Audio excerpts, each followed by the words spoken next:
Welcome to the Quiet Warrior Show, where we help top leaders find their pathway to incredible success and a lifetime of happiness. Here is your host, Tom Dutta, the Quiet Warrior.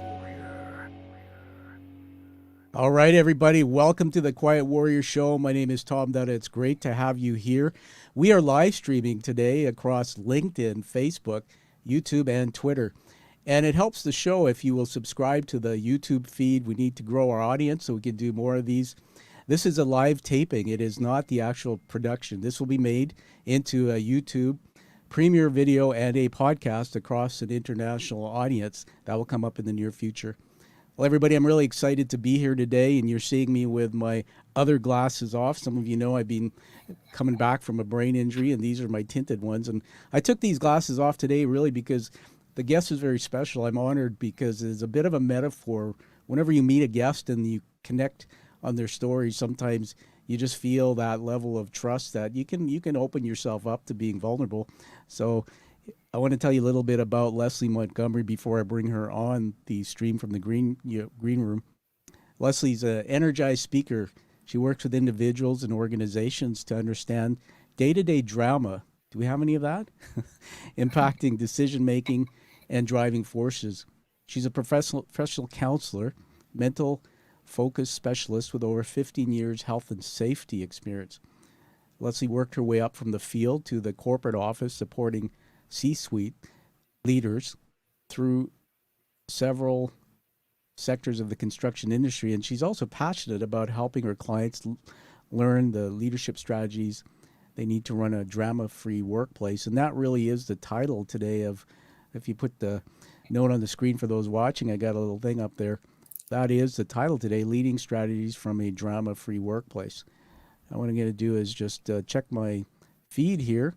And I've got a little message that popped up. I'm going to share that on the screen. You've got Jesus there saying, yay, I'm excited. And Jesus, thank you. We're going to get Leslee on the screen here in a minute. So we already got a lot of fans coming on. She's very popular, everybody. So welcome to the Quiet Warrior Show, Leslee. Hey, Leslee. Hey, Tom. Good morning, everybody. What an absolute pleasure and honor to be here and share space with you today. It's always humbling to hear how comfortable people feel around me and talk. And that's been one of my blessings in my career. So I'm excited today. Yeah, you're so wonderful. And everybody, we should probably just talk about how we met. So I don't even remember how we met. How did we met? I mean, I get the story, but I sometimes get it a little bit twisted. So do you remember how we came together? I remember exactly how we came together. Picture this. It is the height of the world shutting down for COVID. And I get to go see one of the last TEDx talks before everything shuts down. I was actually there to see my business coach. And you came onto the stage. And when I heard you talk about your story and what had happened to you and the business groups that you supported, I heard your story through how I support individuals like yourself in the construction industry. And I instantaneously fell in love with you. But it wasn't actually until the fall of last year, after attending a TEDx salon series in Surrey, I noticed we had a mutual connection on LinkedIn, and she had posted something, and that was it. I posted her that I wanted into Toastmasters, and there you go. Bob's your uncle. Now we are connected. All right.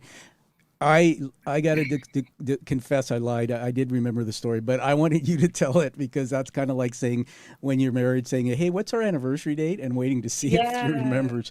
It truly is. And everybody, that's what this show is about. The narrative is the hero's journey. It's really a big part of coming together and riffing and storytelling. And when I started learning about you, Leslee, I mean, that's exactly what happened to me. I went, my goodness, I wonder how many people are going to connect to the threads of your story. There's a special thing that I read somewhere about you, and you branded yourself as the mental health architect. Before I get into your story, just tell us how did that come about? That honestly came from the blessings of people who I have been working with over my career. I think a lot of the times when we're out here following our passion, we can get lost in the minutia of who am I and what exactly do I do? And so I really turned myself over to this program and this coach that I was working with. And it was her that came up with seeing me through her lens, and all of the work that I was doing really is architecting from the ground up mental health in the construction industry. And it's been such a fabulous conversation starter to begin with, but also just a really awesome place to ground myself and understand that, yeah, I'm a mental wellness architect. I help people understand, I help people build around mental health and see through it so that they understand that there's a better way to connect with people. Oh, thank you. I just love that, and I think the uniqueness about you is you've got this brand that's emerging, and that's really why I wanted to feature you to tell the world about your brand and everything that you're doing, and that really takes me back to the story. And so everybody, Mm, you know that when I invite people to the show, not everybody gets on the show, and I said to Leslie, I want the great stuff, but I also want the backstory, the gut punches, the adversity, the things that led you to define yourself and what you're doing today. And do you remember I asked you to write me an answer to a question? Remember that? And yeah. I have it here, and I'm going to read it out loud for effect, and then I'm going to get you to talk to us about it. So, everybody, this is what Leslie wrote me when I asked her to come on the show. In 2010, when I decided to take my life, I was terrified, but so focused on finding a way. The 2008 recession had kicked my ass. Mentally, I was down and scared. A call to a colleague looking for work resulted in leave it to the universe, sending off a decision in my head to take my life. Wow. While eating my last meal, the universe did call with a job offer. That moment Yeah. became more than getting back to work. It became the moment I really understood my purpose. There aren't too many living heroes in the construction industry. It became my mission, positively affect the mental health of the people I worked with. I started to listen to people, connect with them, support them, and it grew into a mission to eradicate suicide in the construction industry. Wow, take us back there. Go right back to that moment. Tell us about that. Wow. Well, actually, we have to kind of go back a little bit further than that. So I had my first daughter in 2002, and in 2003, I was blessed to have two more daughters. And it was absolutely fantastic. But medically, my second pregnancy was high risk. So I wasn't allowed to go back to work. And after the girls were out and mobile, we needed to figure out how to make ends meet. So I always wanted to help people. I knew from before listening to stories, my parents told that that was a big passion of mine, is helping. And I think if I remember the stories correctly, I wanted to be a nurse. So helping was really a huge part, but we were falling further and further behind. I found myself in a first aid class, and a girlfriend of mine said, "Hey, if you want to fix some stuff, you should come into construction." And so that's how I landed in construction. I started as a first aid attendant, and I start my job on the downtown east side, where I spend almost 2.5 years being thrust into the most amazing culture I think I've ever been exposed to. Talk about learning on the run. But within the middle of the recession, I was downsized, and I had just purchased a house. I had separated from my husband, and I was living in Surrey with a new partner and a new child to take care of. Both of us lost our jobs at about the same time, and it was hard. Like it was really hard. We were Yeah. working through temporary agencies, and at this point I was teaching first aid, and nothing, like I wasn't making enough money. I had been sent out to a job site as a laborer, which was hard to wrap my head around with all of the tickets I had. And I remember after my orientation, really wanting the superintendent to see the value, because coming from a temporary agency, it's a challenge, right? Yep, You're absolutely. potentially viewed as having addiction issues or, attendance issues, and really you just want to put food on the table for your kids. The superintendent wasn't interested in who I was or what I had to offer. He had hired me to do a job, and that was to clean up carpet lint. And I have this saying now where I'll say to people, "Did you hear that?" I think that was the sound of my brain snapping. And I really do think that there was this loud crack as my brain snapped that day. Amazing. I'd come from customer service, and customer service honestly seemed like a step back because the environment was so abusive. So it shows you how distorted my mind was in thinking. Pretty dried up. I picked up the phone and I had reached out to a colleague I had done some work with, and you do the pleasantries back and forth, but ultimately there is a point to the conversation. And I just said, "Hey, do you have anything? Like, I'm looking for work and things are really tight." And her response was no, but to keep a stiff upper lip and leave it to the universe, and the universe would provide. And I don't know how to explain in that moment that, well, yes, you have the opportunity to look back. You realize that something happened and there was validity to the statement. But in that moment, it just seemed like the last person to say Yeah, yeah. no and not hear me properly. Let's pause. Let's pause you there for a minute so you can catch your breath. Wow, I just want to first of all honor Leslee. Everybody, we're here with Leslee Montgomery, and Leslee is awesome. You see that on the screen. Leslee, I purposely got you into your backstory, and as we just heard, and I, I have a very big interest in brain science, neuroscience, as you know, from a brain injury I had in 2018, and I've been learning a lot about that. Let me just turn around and get something from the studio here. Hold on. This this is a brain. And for many years growing up, being told I didn't really have a brain by my friends, picked on a bit. This is about the size of it. It's a replica. And I want to just say something that in the frontal lobe here, it's called the prefrontal cortex, there's what's called the rational brain. And I know you know this. And we don't really get to use that till age 25, meaning everything we hear and see and take in from the outside world, it registers in our circuitry as truth. But the other thing is that when you have a thought, everyone, that I want to die by suicide, when you're up to age 25, there's a lot of people, and I know you assume you probably come across some of these people on the construction site that can't pause and think about that thought. Does it serve me well? Try to rationalize or understand the implication of it. So I wanted to ask you, how old were you, or roughly, what age bracket, if you're not able to say exactly, when you had that moment?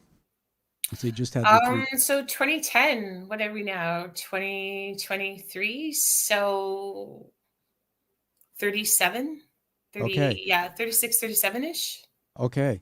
So you were clearly, in a stage of your life where you thought a lot about what, what was happening to you, and you made some decisions, and well, thank God that you didn't follow through. Take us back to your childhood and your parents, because one of the things we talk a lot about is the defining of somebody, or the shaping of someone. So you come into the world with 87 billion neurons, brain cells. They're empty, and they're usually, the brain was created to wire that with thoughts and emotions. And it's usually our parents or those around us who create that learning. Just, can you talk about your mom and dad a little bit, and how your childhood was and coming into your adulthood? Well, I think the more that I'm learning, I would say that I had a normal childhood with regards to the amount of dysfunction most of us hide from the rest of the world. I was born back east to a couple of nomadic parents who, shortly after I was born, they had a son, and we were kind of packaged up where I think if you were to look back on it now, it would be considered tiny living or van life living. Back then, it was definitely not as glamorous or as glorious. We were packed into a school bus, and we were slowly moved nomadically out Wow. west. And how old were you then? Yeah. How old were you then?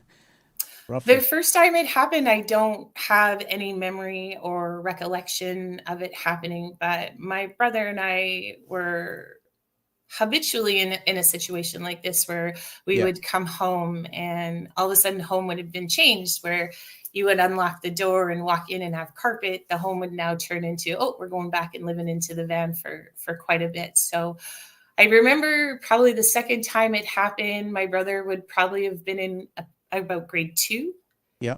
And then it systematically happened quite repetitively throughout the whole course of our life. And I think by the time, you were the eldest or older than him? yeah, yeah. So by the time I made it to high school, I had already gone to 15 schools. I like Wow. to tell everybody I was a military brat without actually being in the military. We just moved around that much. No sense of certainty or Goodness. settlement. I want to just jump in there and honor you. So again, I honor you, Leslie. And one of the things we heard in the early segment was the change in your life. You had children and you just bought a house, and then I always say this, that corporate America doesn't look after anyone. We have to look after ourselves. And I saw my father get downsized and laid off, and when I was a kid, and it's just you're never prepared for that. And I Mhm. kind of chuckle here we're connected by all these threads. When Leslie, when you said about your military, I was, I mean, I'm a military brat. I was raised by a military father, and part of me was going to go, really? Until you clarified, I was going to, really? I didn't know that part about your story. Come on, we got to talk. And Yeah. it's. I'll go back and keep going, but on that point, was that shame, or was that just you didn't want people to know the reality? You know what? In all honesty, it wasn't until I was about 35 with one of my partners who looked at me one day, and I think we were probably battling back and forth. And he said, you turned out not so bad for a kid who grew up homeless. And it stopped me dead in my tracks. I know there was a whole bunch of profanity that felt like Yeah, flew from my mouth, but it blew my mind because it was so normal. It just meant that the concept of home was different for me, yeah, yeah.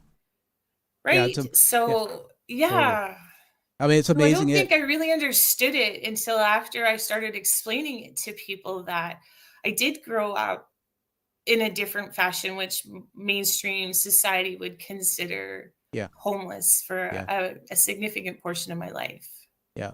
Thank you for sharing that. I use that term sometimes, homeless, and I think about it has very different context.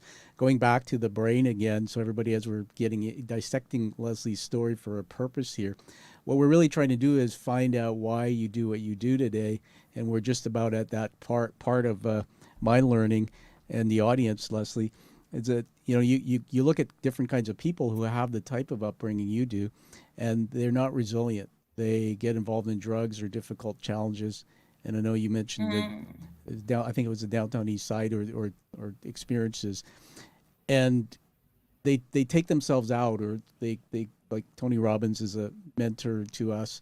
The crazy yeah. eight, where you're on this crazy eight of ups and downs in your emotions, and people who want to take their lives by suicide will do it. They don't talk about it; they do it. The people who really are just living with the voices or pain in their head, they don't want to die. They want what's going Yeah. on in their mind to stop. And that's why I so love you and honor your story, everyone, because you need to follow and listen to this lady, Leslie, that you came through all of this backstory, which people will learn more about from you if you do public speaking. You had that moment, but you stayed. You stayed on the crazy eight, and you stayed Mhm. because you wanted to. And I wrote it down here: nurse helping people, help people. That is Yeah. like unbelievable. Uh, get a little bit round of applause there for you. That is incredible. So let's go to that part of the stuff. So you're this nomad in tiny house living, and then you get into this moment, and you save yourself in your mind. You get a call, and you're now working in the construction industry. I'm going to show a picture here Yeah. on the screen if I can, while we keep talking there. Tell us about what it was like, your first day on the job in the construction industry, being obviously a woman as well. Oh, first day on the job, super surreal, I think. I was sent out as a first aid attendant. I hadn't achieved my safety. By the way, Oh, there's a it was favorite I for love the my lid. That's my yeah. actual lid I wear in the field right now. So that's I'm awesome. everybody. You can't see this on the podcast when it comes out, but if you're doing the YouTube video, you'll see it. The picture of Leslie and her gear actually on a job site. So tell us more and tell us where that was. Oh, those pictures were purely done for headshot. That was out in Okay. a job site out off Yeah. of 200 there. But I think what I really liked when I came into the construction industry, there seems like there's structure, but there wasn't really, and there was a lot of time for me to stand around and watch. And if I asked the right question and if I was inquisitive the right way, people were more than willing to talk to me. And I think based on how I kind of grew up, you know, I did spend a lot of time watching people. I'm a Yeah. great watcher before I kind of go in. Our dad used to say, he had kids to be seen, not heard. So we did a really good job that way. I love that. And I found the more times I would talk to people, you would pick up on that stuff where, hey, yesterday and the other day you seem to be in this mood, and then today you're in this mood. I think I'm going to go check on you in a non really inquisitive way, but just kind of bounce around and see what's going on for you today. And the more I did that, the more people would just appreciate that I was there to chat, but not necessarily chat about what was going on for work. And I Absolutely. started to find I had I started to feel that purpose. It was like, cool, I can pick up on this. I love to listen to people. I can go listen to them, tell me what's going on for them. And if they're off, I can have them reset and refocused and get them back to work That with is some tools. yeah. Yeah. That is amazing. By the way, we have another guest who's just put a little thumbs up here. We're going to show you that. Yay, Les. Yay. And thank you, Evan Deep Peasla. That is now etched into the production. We appreciate you chiming in. Leslie, this is something, again, going back to the science of the brain that I love to talk about. By the way, if I wanted to, I could pull this apart and start really showing you the amygdala, which is really all the emotional pain sits. Mhm. That going back to your father, your father was a nomad, but you just told us something that it was something that your dad taught you, about listening and those. That's an Mhm. amazing skill for any leader watching this. And today's talk is going to get into drama in the workplace and some leadership, but that's a skill, and it's not easy to build rapport with people that quickly. From my experience and learning from other guests, and you got it. And that's one of the things with you and I when we sat down. It was literally in the first few minutes that I felt comfortable with you. And there's something about you. Again, I know you're very humble, but when people feel they can talk to this lady about anything, that I believe is God's gift to have you do what you do, saving so many people. You told me a statistic about the construction industry, and I heard it from you in your recent talk at Buildex, which we're going to talk Mhm. about, that incredible convention, about how many people actually perish by suicide construction. Tell me that. So our stats, like, it breaks down to 53.2 people per every 100,000 in the construction industry that will take their life every year. And so for the stat that we have for British Columbia, it's based on the numbers that we have in the industry right now, which is approximately 225,000. So on any given year, we're looking at losing 12 individuals in the construction industry to suicide. And Wow. more of my research has started to point to the fact that when I say construction worker, a lot of people track to an immediate spot in their brain where they see worn out boots, dirty jeans, a vest, and a hard hat. But there's men and women who work in the offices that have to make some pretty tough decisions. And the stats are now showing that it's a 70-30 split from the field to the office. So a lot of us are perishing out there because Uh, of this industry. And we need to figure out how we're going to get this back on track. well, thank you. We'll hear more about that in a bit. I had this great experience recently where I came down to Buildex, which is a convention that was held at the beautiful Vancouver Trade and Convention Center. And I saw you speak, and I learned so much in that 1 hour that you did. And everyone, Leslie's an amazing speaker, and I want to just do something now to to honor that. So just hold on. I'm going to put something on the screen and let you hear from somebody who saw you speak, and then afterwards, he was a well, he did a little bit of a testimonial. So let's put this on the screen there. The Vancouver West Convention Center, Vancouver, British Columbia, downtown, February 15th. I just came out of a session watching a lady named Leslee Montgomery, and the reason why I'm taking my glasses off, some people know who I am with or without glasses. Leslie, I can't say enough. I've seen her speak in a Toastmaster group. She's a mental health architect. She works in the job sites of the construction industry, working with people to help them strengthen their mental health, especially in a very difficult industry. She stood on a stage in that building in front of a full room for almost an hour and did one of the most powerful talks I've ever seen. She's a great storyteller. The structure of her speech was incredible. She kept us engaged, but she had lived experience with her topic. And so I'd highly recommend her as a speaker, storyteller, anywhere where there's a need to understand the power of mental health and wellness from somebody who knows what it's like. That was, let me get that off the screen there. That was just literally coming out of that. Now, tell me what you felt watching me say that about you, and just bring it. It's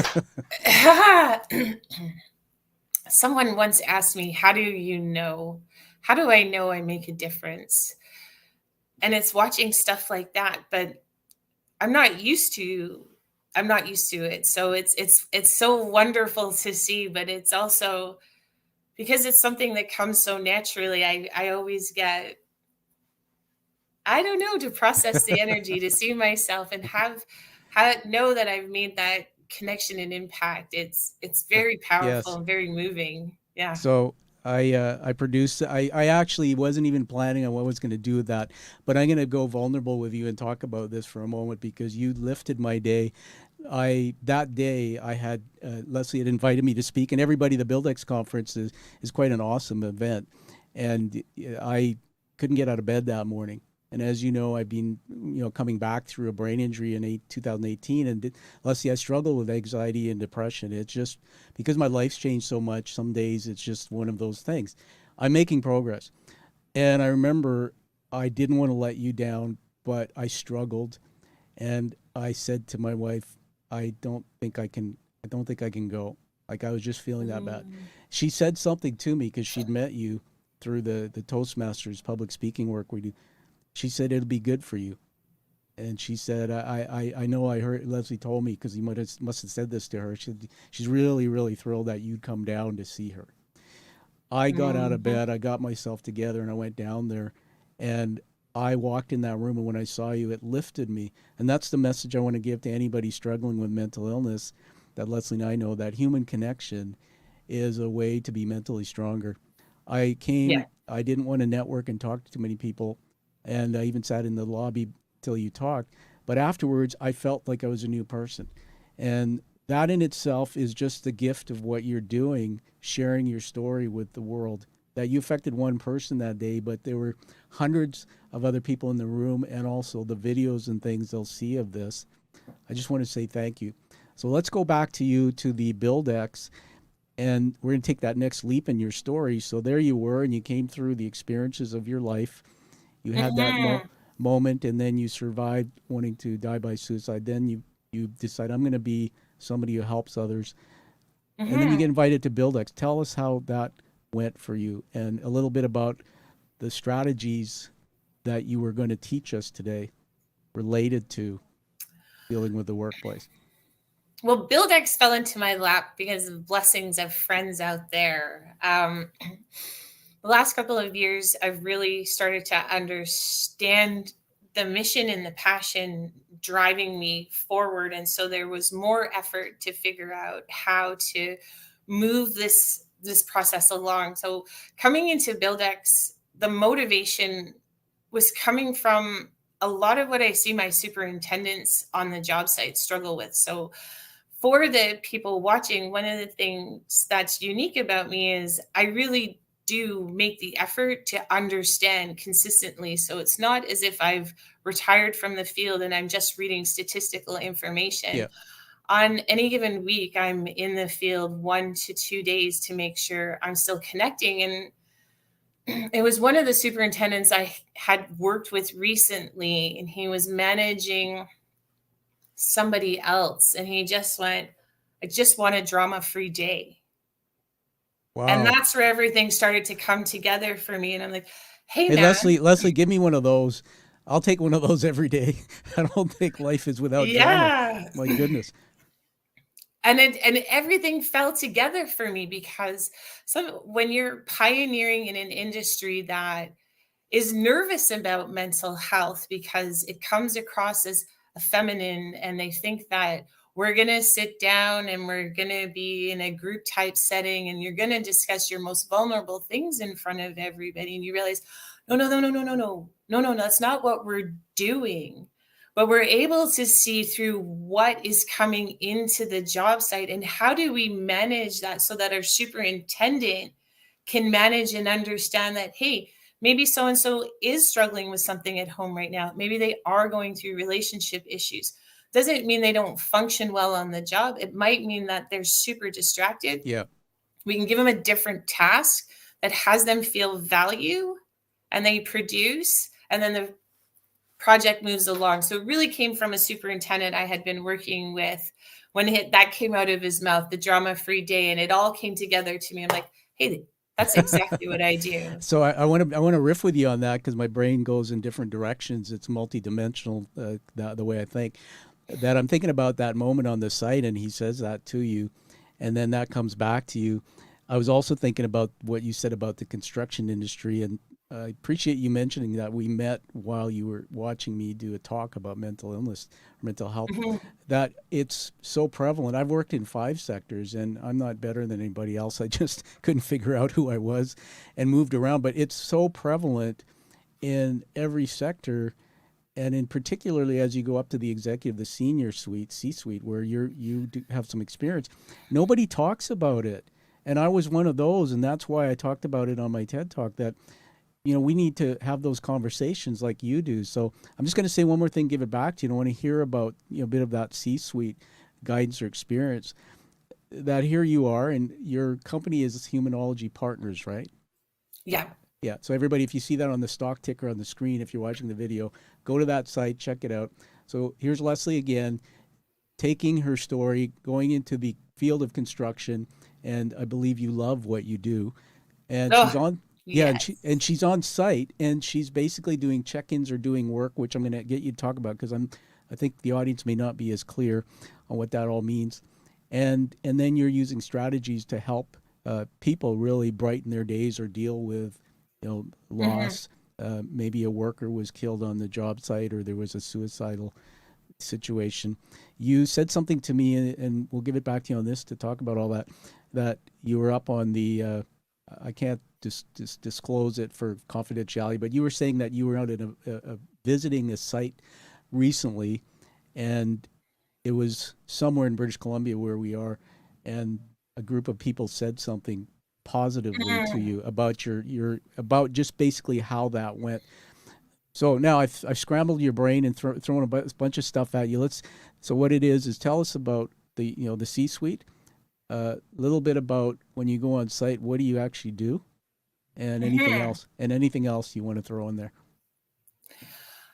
Well, the C-suite is an amazing place to get access to and to be welcome into the offices, to have those individuals feel comfortable enough to start shedding what's going on for them. And I've found that it's been powerful in the impact, because the C-suite are the ones that streamline down, right? And so a lot of times we find problems in the middle management sector. Yeah.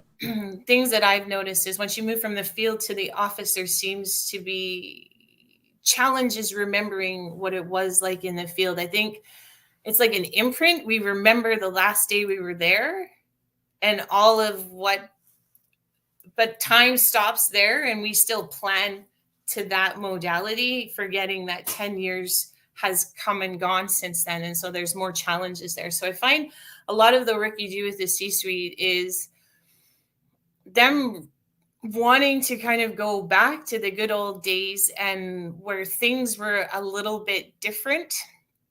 And the reality is what we're finding now is those times weren't really that great to begin with. Yeah. The C-suite is struggling with regards to how they choose to motivate. So our industry is now inundated with bullying and harassment claims all over the place for, actual harassment, but then slips of the tongue where these are typical belonging cues that tell me I'm safe to talk around you. We're a tough industry. There are certain things I should be able to say. And the thing that we're learning now is that's not the case. Typically, I find myself on job sites from a compliance perspective because people see me and I am an effective health and safety advisor. My job is to make sure that I'm advising to make sure nobody's getting hurt. But I kind of went with the philosophy years ago that it's not about getting people home because home is not safe. I think a whole bunch of people misunderstand that once we leave the job site that we get to go home, and home's this amazingly safe place. And I started to meet individuals in the field that have told me they feel much safer at work than they do in their home environment. Made me just take a step back going like, holy cow, this Hey, place is listen, I want to incredibly jump. dangerous. I Go want to. ahead. I want to jump in there. Everybody, we're with Leslee Montgomery, mental health architect, extraordinary speaker, Humanology Partners. I'm giving you another plug there.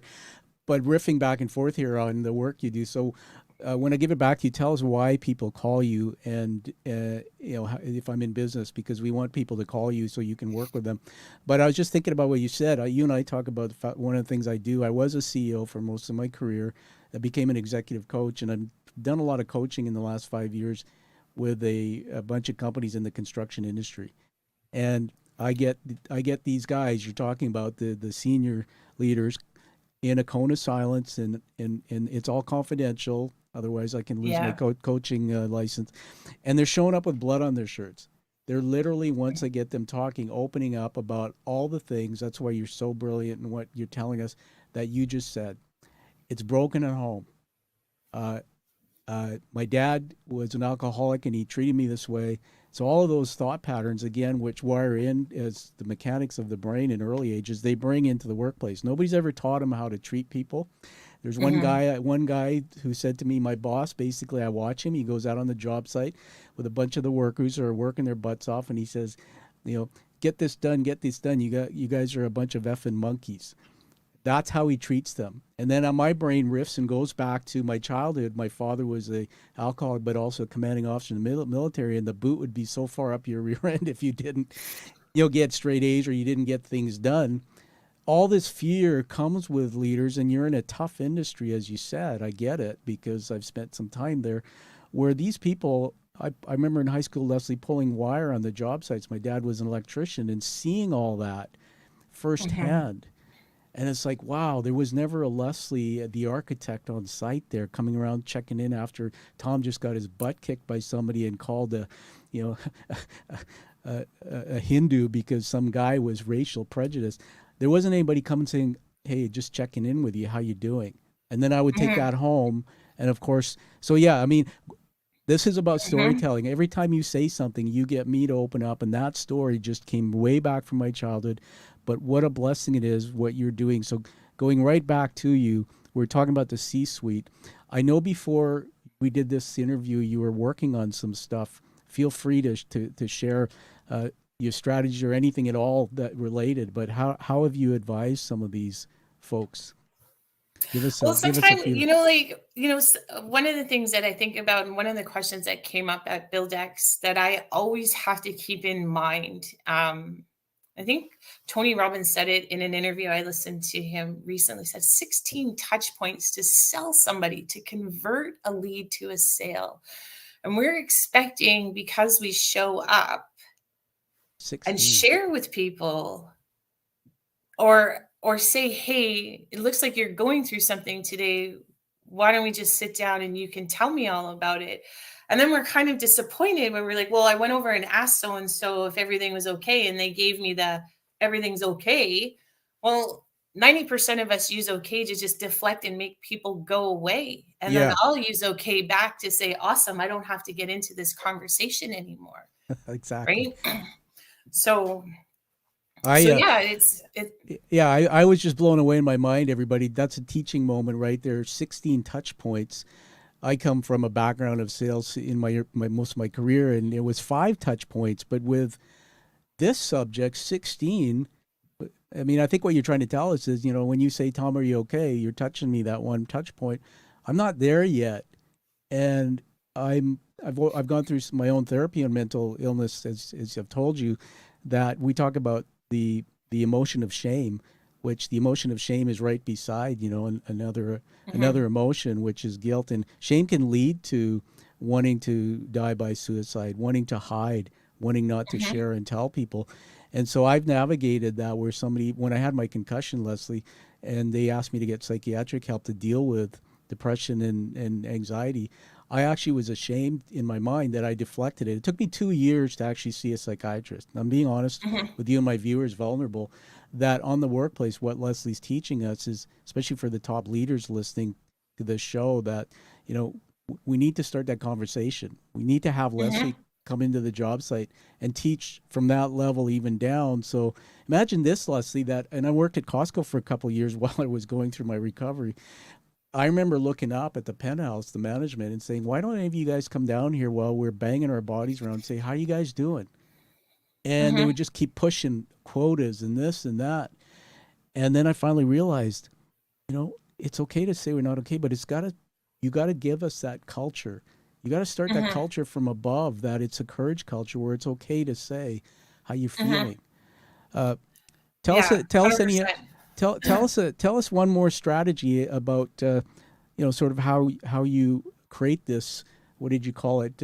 Drama-free workplace. Just give us anything, and then I'm going to go back to Buildex and talk about that again.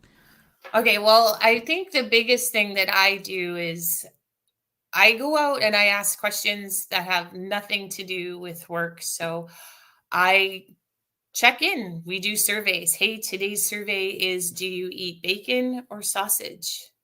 And it it disrupts the way people are thinking, right? Bacon or sausage? I thought you're coming over here to talk to me about safety. Well, I'm talking to you about safety things right now. Like, come on, man, let's get into this. Do you like bacon or sausage? Well, what kind of application are we talking about here? Awesome. We are now engaged in a conversation. This is something passionate, bacon, sausage. Can do the same thing with Coca-Cola and Pepsi, Smarties, M&Ms. People are habitual. We can start conversations. So I start conversations with them that way. Super innocent. You get to learn so much about somebody. And then you just kind of come back every day with something new. And there's your touch points coming in. Exactly. And maybe one day you come around and you're not feeling good. Right. And I think we're looking for that courage champion to come into our executive offices, into our toolbox rooms and say, let me bear it all for you. Oh, wait a minute. Last time someone stepped up in this environment and bared it all, we all laughed and chuckled because some of them, that's just the way our energy process is.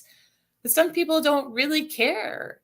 So you have to start bridging the gap. So I know you were talking about Buildex. So perfect example, leading up into Buildex, I'm still actively working on job sites. I can feel my anxiety. I can feel it preventing me from leaving the house. I get so worked up and I'm in a space that I shouldn't be in. I have to keep pulling myself back. But I'm also at that state where my fuse is really short. So in the household, my daughters know if my fuse is short and I'm off, they make direct eye contact with me and they say pineapple. And that triggers my brain to go, wait a minute, something's off with me. And so everybody gets introduced to me with that. Listen, if you're talking to me and I'm not making eye contact or you're not getting the response you want, you make eye contact with me. You go, Leslie, pineapple. And it triggers my brain to tell me I'm not listening to you appropriately now in this moment.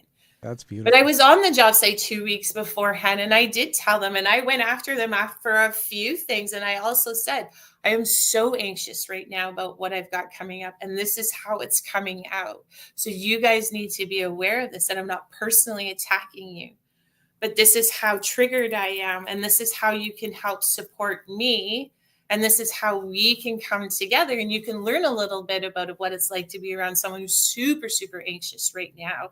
And I will let you know that when I come out into the field, I am probably distracted. So I do need you to do a little bit more for me and pay attention to me. And they look at you after you've earned their trust and they say, yeah, we got your back. What's that That's like all. for you? That is awesome. I just want to put this on the screen using the word awesome. Got another fan here. We'll just read that out loud, everybody. We got somebody chatting in with us live. Leslee's awesome. Her sincerity and honesty to support the well-being of others in these days of entitlement is humbling. And that's from David Dean. Thank you, David. David's watching us live on LinkedIn, everyone. We're live streaming for a future release of this interview. It's totally amazing. And I think you and your BuildX talk, and everybody, if you're a North American audience, BuildX was recently, it's a construction industry convention, was held at the Vancouver Trade and Convention Center here in Vancouver, but I believe it moves around the country and does that. And so if you don't know what that is, it's really for the industry, about trends and about networking, about meeting people like Leslee, a subject matter expert that matters to that industry. And I'm sorry, because of my cognition, sometimes I trip my thoughts up and confuse the stories. Was it you in your BuildX telling a story about this one case where this guy was banging his shoulder against a brick?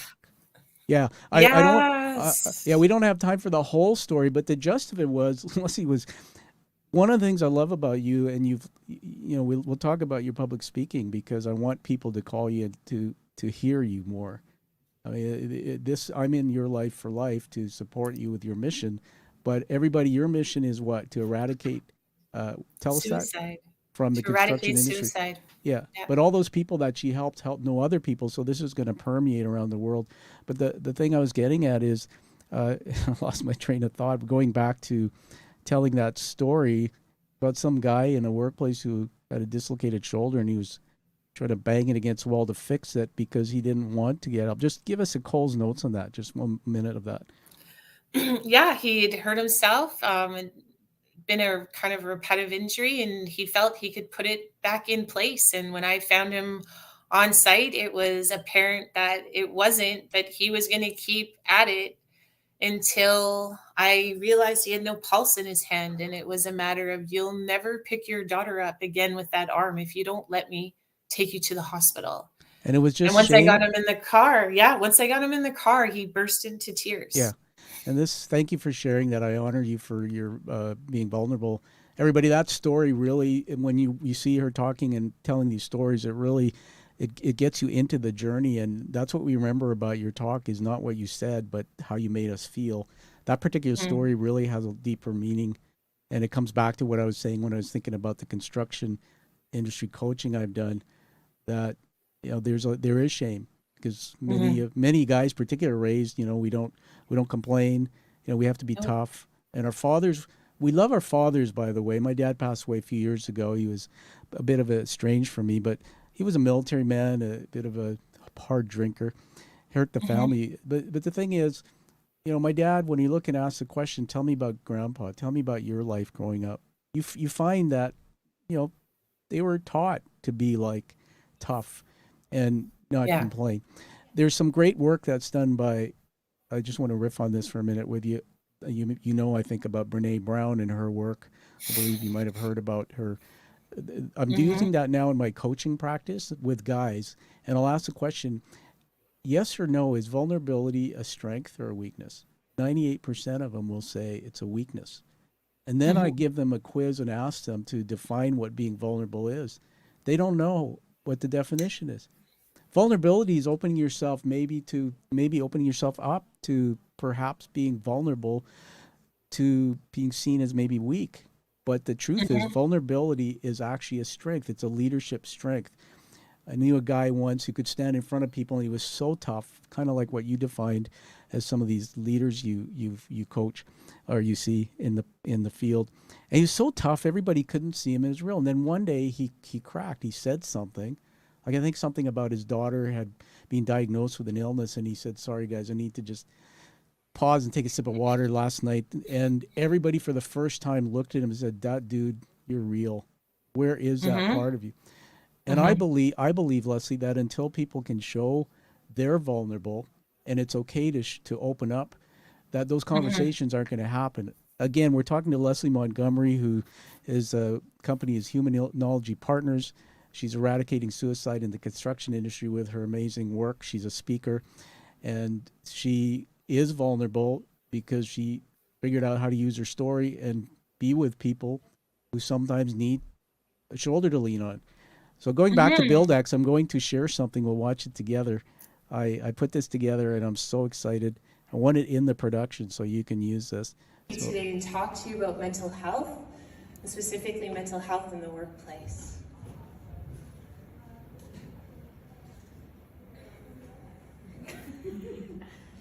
Are you okay?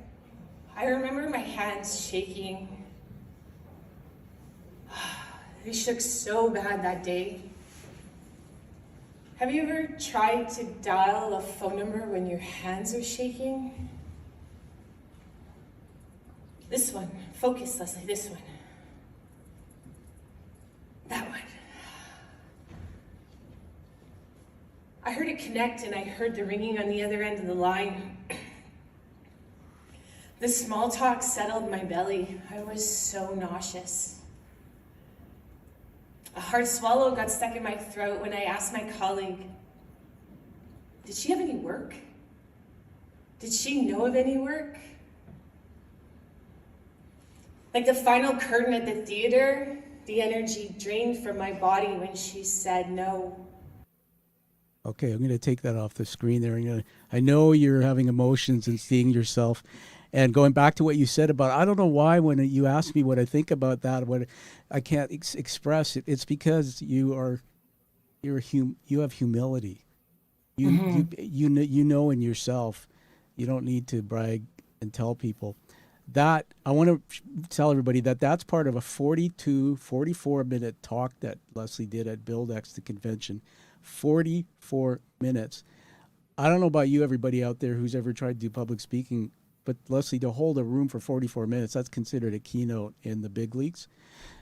What I said about you is so powerful. Leslie's self-taught, I believe, and but I think it's because you're natural, because you believe in what you're saying, and you come alive when you tell your stories. But the part I wanted to focus in on is, did you hear at the beginning when you started shaking your hands? This was the beginning of the talk. Nobody knew what you're doing. Did you hear that voice? Are you okay? Did you hear that? Yeah, yeah. I'm going to give it to you in 30 seconds, but I'm going to say this. That is why everybody, I believe that this is a speaker that is up and coming that people will want to see. That is so powerful because you did a story that was so real that somebody asked you, and I was in the room when they said it, they had fear in their voice. Are you okay? Because they thought you were having a breakdown or you're trembling. That was amazing. Tell us what you felt about that clip just for a minute. Oh, coming like that. You know what? And I think I summed it up at the end of Build X. I don't think it gets easier to tell the story. You Yeah. just have to open yourself up and hope that the vulnerability hits. Yep. But it's But interesting. Where'd you learn to tell stories like that? Seriously. I played with that. I played with that opening. I knew I wanted to tighten it up. And then as soon as I stepped up there, I saw my hands shaking and I was like, oh, dude, you've just been given the gift. Your hands are actually Okay. shaking. See that, Leslie, that you just blessed the audience, everybody. Teaching moment. I didn't know that. And by the way, the guy who shot that video was me. I was sitting in the front row the whole time. I had my iPhone on. Amazing camera, by the way, iPhone. And that I didn't know. I thought that was part of but what you heard Leslie do, that's a skill, Leslie. That's a skill that as a speaker, if you've got that, you've got to go deeper and do something more, continue to use that. Because what happened is there was some adversity there, everybody, and what you heard her just say, teaching moment for all those speakers, is instead of letting that get out of control, she took it into being a vulnerable moment to capture your audience. that one thing in your 40-minute speech, that there's so much good in there. That one thing is what I always remember about your speech, that for the rest of my life. And that's what they say, if you can make her feel. I'm going to put another video up and we'll just watch this one. I promise I won't ask you, what do you feel about this? But I created this so you could use this production in the future when you have all the assets. But everybody, I put this together after BuildX. I took 85 pictures there and I just recorded it and I put this together, and I know you've seen it. We're going to share it with the audience. I'm going to watch it together.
Oh my God, I got to remove that. Oh, I'm vibrating in my chair. Talk to me. Anything I'm telling you about, throw out words, even one word. How do you feel about that? Just like, honestly, so much fun. It was so much fun. And I think, I'll be honest with you. So I was not prepared to have that many people show up because of the challenge to get a foothold or a stronghold with mental health. Just seeing how many people that were in the room was just absolutely mind-blowing and so exciting, because it tells me that now is the time we can start talking about this stuff, and that people are willing to have people come in and share some vulnerability and give them some strategies to help them understand why their projects are out of skew, right? Why morale is down. We're losing people to turnover, injuries, like just so powerful, and just absolutely blessed, Tom, that you were there and everything that I'm glad I you was. snuck behind the scenes and showed me you were paying attention. I am glad I got out of bed that morning and got past my woe is me self. Everybody, we're getting Yes. close to the end of the time. We'll have you back again, I'm sure, as your story evolves. But we're with Leslee Montgomery. She is the humanologypartners.com on the screen. Go check it out. Leslie's available to come work with any organization to talk about mental wellness from a perspective of having conversations and creating drama-free workplaces. At the C-suite, everybody, I've been there, that's my peers. We know that we need to use our voices to encourage others, and yet many of us don't know how to do it. You need to connect with Leslee.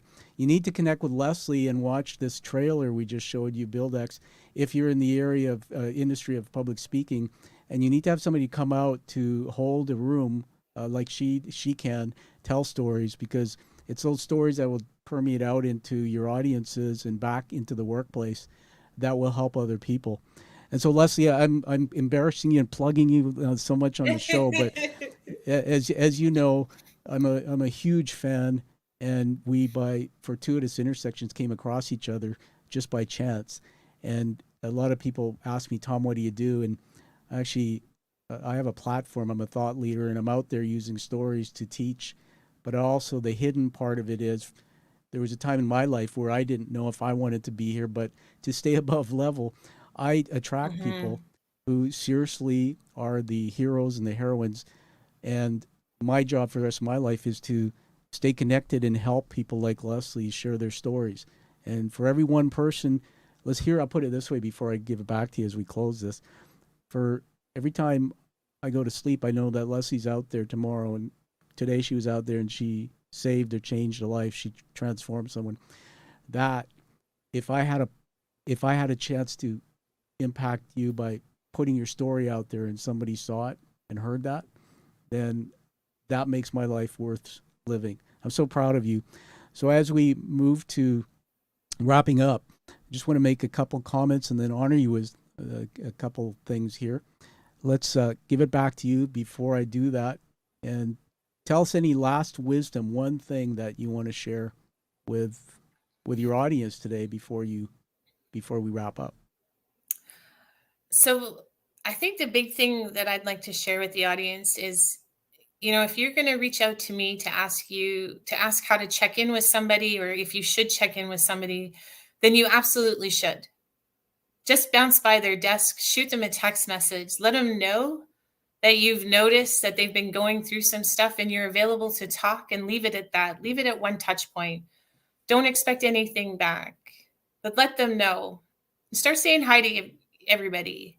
We start communicating, we'll start breaking down those walls, and people will feel more inclined to share some of their vulnerable moments with us. Absolutely. Thanks, Tom. Absolutely. And I love talking about mental health because mental illness is such a taboo, a stigma. But to all of you who just heard Leslee, everybody has some form of mental illness. It's part of a human emotion, and sharing our emotions. And we all have days that are challenging days. But sharing that actually makes us mentally stronger. Keeping it inside, not labeling it and saying, I feel down today, or I feel stressed, or what. Not labeling your emotions, everybody, and then expressing it is actually a pathway to suicide, or a pathway to mental illness, which could change your life forever. So please listen to Leslee. She had that great advice. So now I'm going to honor you with 4 words. I do this. I've got my little piece of paper here. 4 words that I've been not scripted, right? These are leadership words as you're speaking today. 1 is heroine. The woman who goes out selflessly and helps others. You become a heroine in people's lives. Number 2 is humility. And we got that because each time I show you a clip, I think it's really hard for you to express, self-compassion maybe. There's an area for you to dig deeper, find out why, but you don't know how good you are. And you have great humility. But I want you to know from me that you are good, and I want you to believe in that and receive the praise because you're so worthy. Number 3 is courage, the courage to open yourself up and go do what you're doing. And my goodness, there's a bunch of us guys who are sitting in cushy chairs in executive offices in our careers, and you're out there on the job site, putting yourself out there in the cold. If another person that I know through you sent me a picture of somewhere in Alberta, but there we are again. That's you in a job site, but we know that it's not warm where you go.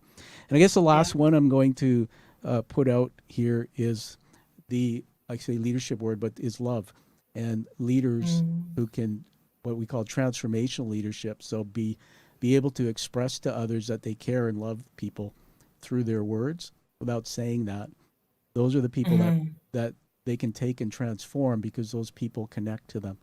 So congratulations. And then one more thing, we're going to put my self screen at me here. So those on the podcast won't see this. So just pardon me, Leslee. I'm going to, do you see that big TV screen behind me in the studio? Yeah. So we're going to full screen it. So that on the screen there is a challenge coin. So I'm going to bring you back on here and talk to you about it. Have you ever heard what challenge coins are? No. So the challenge coins were created in World War II, I believe. I have this in my notes. World War II, and they were used by soldiers. They would carry them and used really to commit to each other, a community. So they would have fun. For example, if you didn't have your coin and you showed up, you'd buy drinks, or maybe you'd get dinner. They're used around the world today to create community. Alcoholics Anonymous, where my dad was for 22 years before he passed, had his version of coin. First responders have theirs, and even schools and different associations.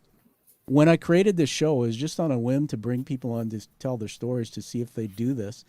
I wanted to have an award, so I had minted and created these coins. They are double-sided. The back of it is a hero's journey narrative, beautifully illustrated by Joseph Campbell, which is storytelling narrative. The front is the show art. It comes. It'll be coming to you, and officially now I'm going to induct you into the Quiet Warrior Global Community. Congratulations. Thank you. And now when you look across our show, a little shameless plug, we've had over 255 guests now through my show. These are all people from around the world, Europe, everywhere, who come with a story that they've turned into something to help others. And you're unique. You're in the 1% because most people don't do that in their lifetime. So welcome to the Quiet Warrior Tribe. We're going to Celebrate with some fireworks there. There you go. Yay! All right. And so on that note, I want to just, as we wrap up here, I want to thank you so much and tell people where they can get a hold of you. Yeah, you guys can get a hold of me, Leslie M at humanologypartners.ca. But check out our website. We have a new field guide that should be going live this week, and I'm super excited about it. It's something I've been working on for a bit. It's a mental health field guide for the trades. Some short, simple tricks and not too gaudy, so it can go on a safety board and people might actually look at it.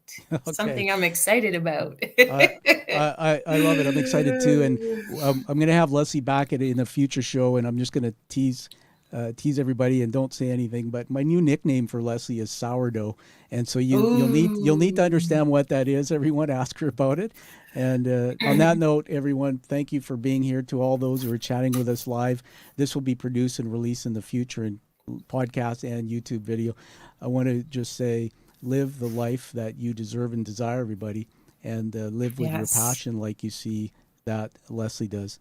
And thank you, Leslie, again for being on the show. Thank you, Tom, and thanks everyone. Thank you for listening to The Quiet Warrior Show. Create is a motive-based leadership development firm. www.kreat.ca.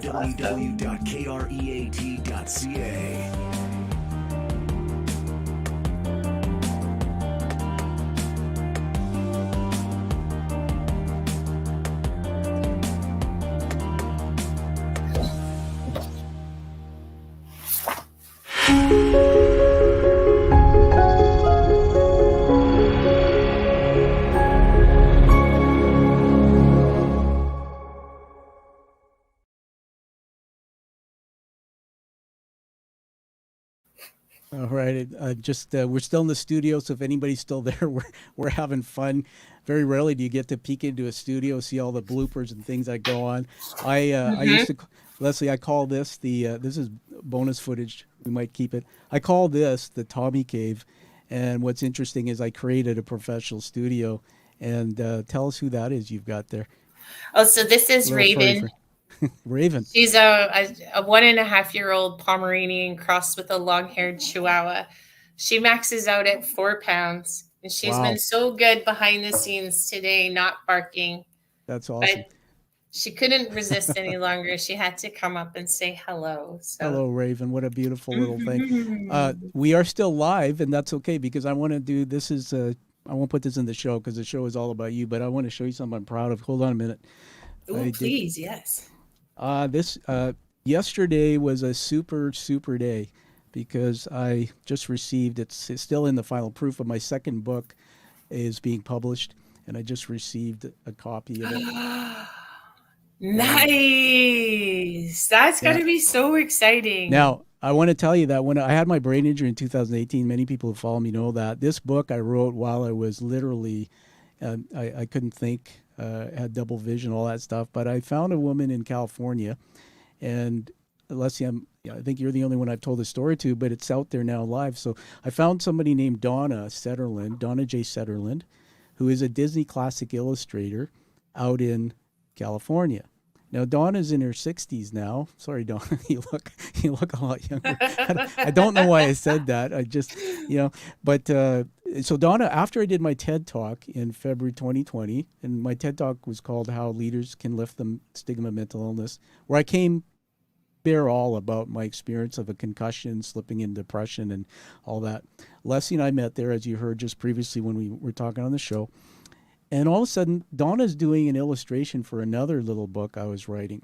And that book was actually a poem I wrote in high school called The Brave Dime. It was about this little dime, Leslie, that the cash register, all the family coins were sleeping, and then some bad guy broke into the store, and the dimes all got frayed, and they were shaking like your hands were.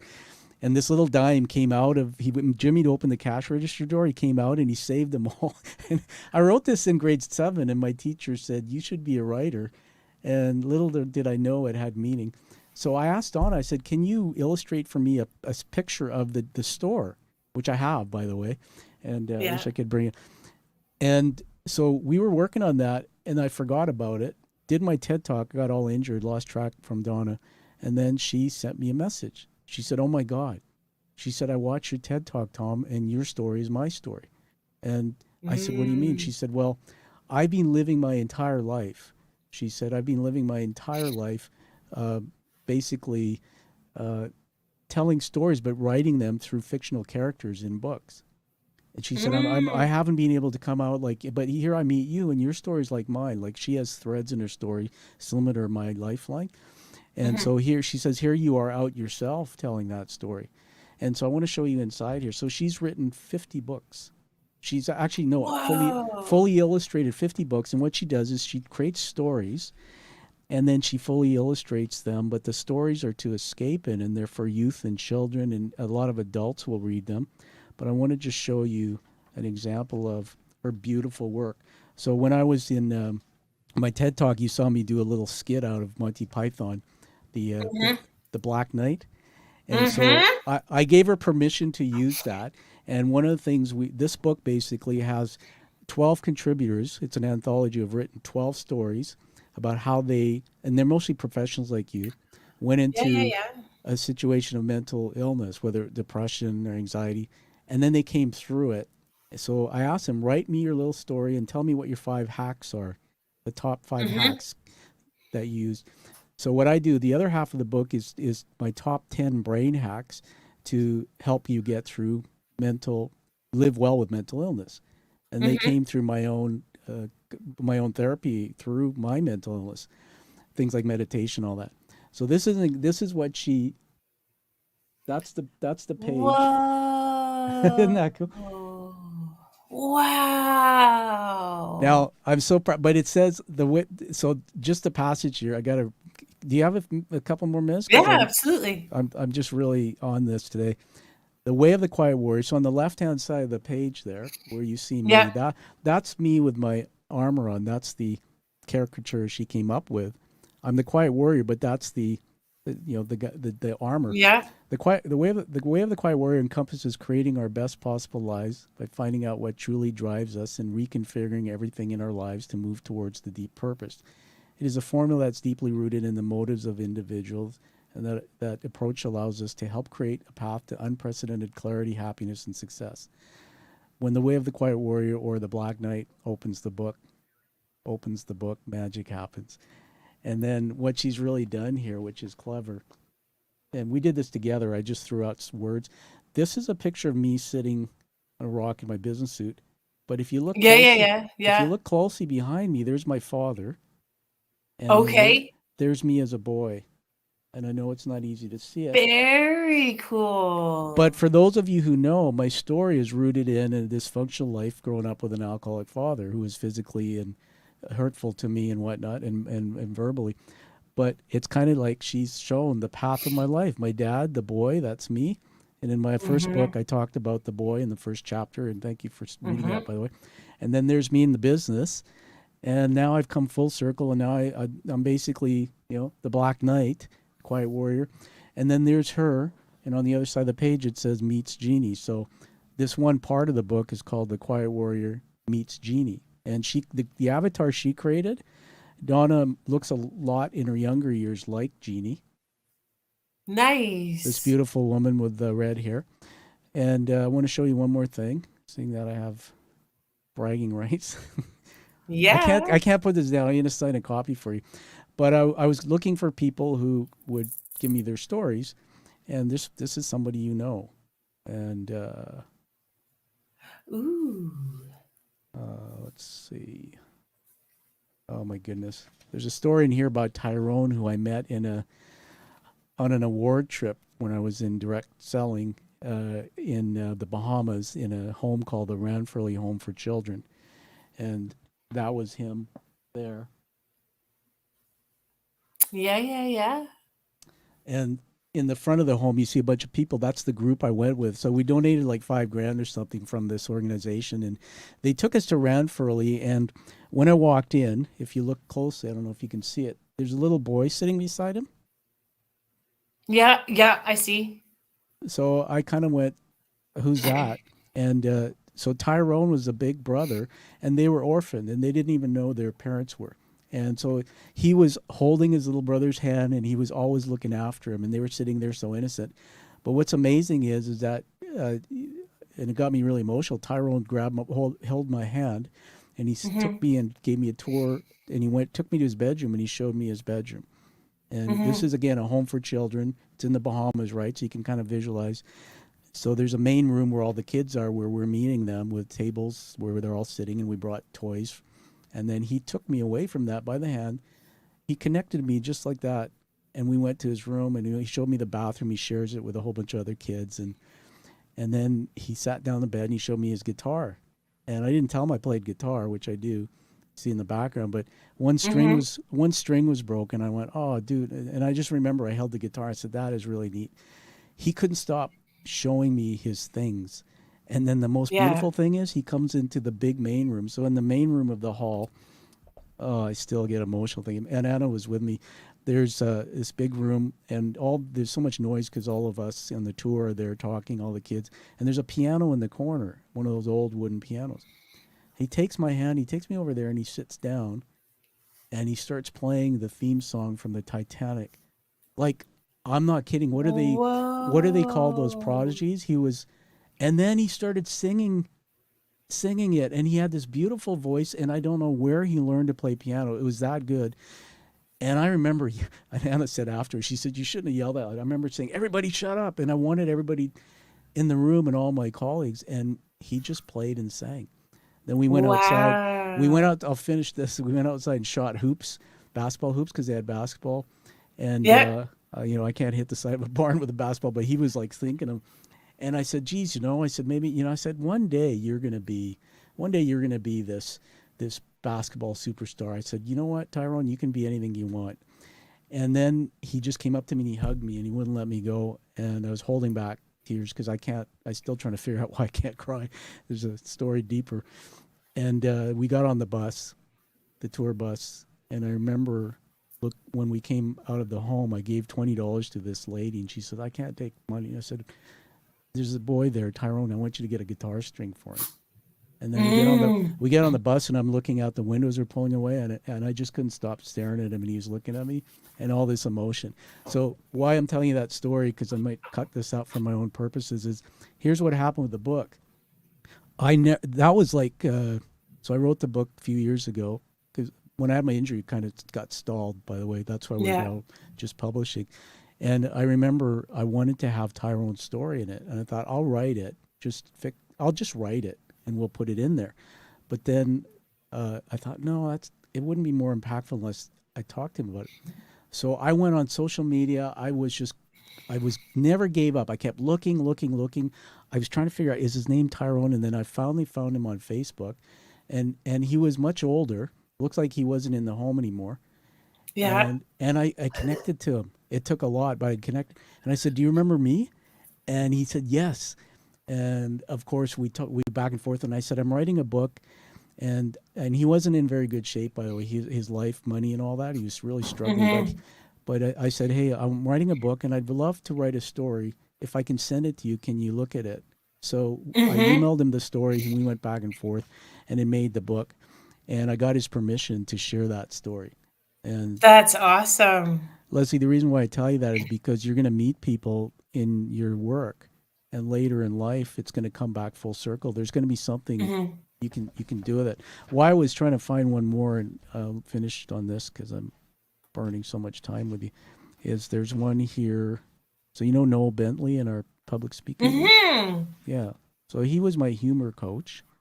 And I think you gotten to know him a little bit. And you probably may know a bit about his story. No, just what we've learned in, what you've shared. And there. Nice. And so his friends call him Grumpy Cat. Grumpy Cat. And he's got that's why he has a cat, but he's got this cat. It's kind of this teddy cat. And so he basically wrote a whole thing about his 5 hacks of dealing with the monster. He basically lives with depression, and he has a backstory related. Backstory is some threads that I relate to, but so the core, the people who donated their stories. And if I'd known you back then, I wish I could have gotten yours in here, but we'll do another one. So it's basically their story and then 5 hacks. So the trend of it, his hacks. his hacks: number one, please fail; number two, that's one way of looking at it, and he talks about using humor; number three, be a tool. When we have a mental health challenge, we run the risk of becoming dangerously inwardly focused. Number four, write it down, write it down, write it down. Number five, well, we can laugh or we can cry. So there you have it. Anyway, I thank Very you for cool. doing that. Let me take that extra time with you to show you. But the book will be coming out, and we'll start pre-selling and whatnot. I will get a copy for you. But it's all Awesome. I'm going it's to take all you up on the signed copy. So if absolutely. I get one, you're going to have to sign it for me. Yes. Anyway, Leslie, have a great. I mean this. Love you and everything you're doing. So we'll see you soon. And Thank you, Tom. And I really appreciate today. This was amazing. Thank you so much. Yeah. So just stay there for a minute.